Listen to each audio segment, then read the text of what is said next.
46 তার সত্ত্বেও আমাকে তাহলে সাধারণ মানুষের অবস্থা কি হচ্ছে বুঝতে পারছেন।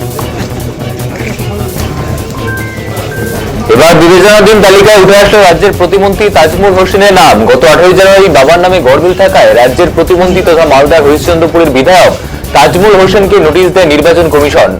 তিনি হরিশ্চন্দ্রপুর 1 নম্বর বিডিও অফিস দপ্তরে সমস্ত নথি নিয়ে লাইনে দাঁড়িয়ে হাজিরা দেন। শনিবার লিস্ট বেরোনোর পরেই দেখা যাচ্ছে তার নাম বিবেচনাধীন তালিকায় রয়েছে। তিনি রীতিমতো ক্ষোভ প্রকাশ করেছেন এ নিয়ে। এই মুহূর্তে যে গুরুত্বপূর্ণ খবরের দিকে আমরা নজর রাখছি, এবারে বিবেচনাধীন তালিকায় উঠে আসলো রাজ্যের প্রতিমন্ত্রী তাজমুল হোসেনের নাম। গত 18 জানুয়ারি বাবার নামে গড়মিল থাকায় রাজ্যের প্রতিমন্ত্রী তথা মালদার হরিশ্চন্দ্রপুরের বিধায়ক তাজমুল হোসেনকে নোটিশ দেয় নির্বাচন কমিশন।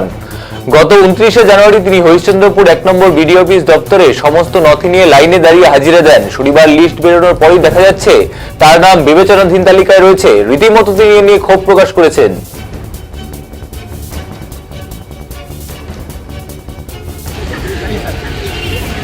আমি 3 বারের বিধায়ক।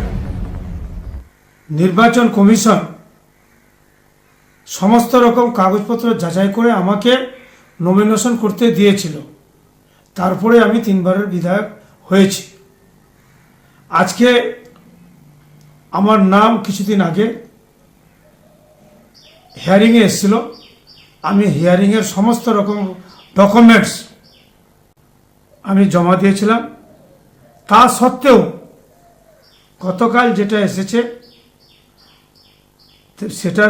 তাতে লেখা আছে বিচারাধীন।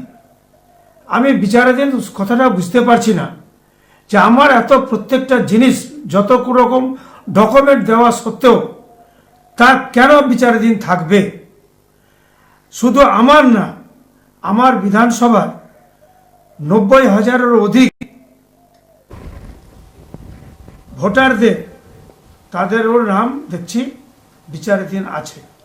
এই ধরনের মানুষকে যে হিসাবে হয়রানি করছে, তাতে আমাদের মাননীয় মুখ্যমন্ত্রী মমতা বন্দ্যোপাধ্যায় যে হিসাবে সুপ্রিম কোর্টে তার যে বীরত্ব, সেই বীরত্ব তিনি দেখিয়েছেন এবং মানুষের সাথে আছেন, মানুষের পাশে আছেন।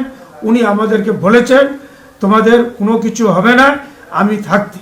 তো যাই হোক, আমরা জানি আমাদের দিদি যখন মাথায় আছে আমাদের কোনো রকম অসুবিধা হবে না। সবাই আমার বিধানসভার কেন সারা পশ্চিমবঙ্গে সবাই ভোট দিতে পারে। আমি 3 বারের বিধায়ক। নির্বাচন কমিশন